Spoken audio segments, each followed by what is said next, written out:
Kasi yung iba, pinimigay ko sa mga maliliit na vlogger. Yan na lang naiiwan, no?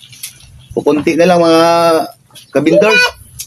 Siyempre, sabi nga nila, share your blessing, di ba? O, sumahod ako sa YouTube ko, nakaraan. Ayan, yung natira para sa akin na ito, siyempre. O, yung iba, binigyan ko si Wamos Cross, si Ivana Alawi, si Bimac TV, si Boy Tapang. Pinambigyan ko sila kasi tinutulungan nila yung mga mahihirap. Oh, si Bimac TV, binigyan, nagabigay ng mga school supply.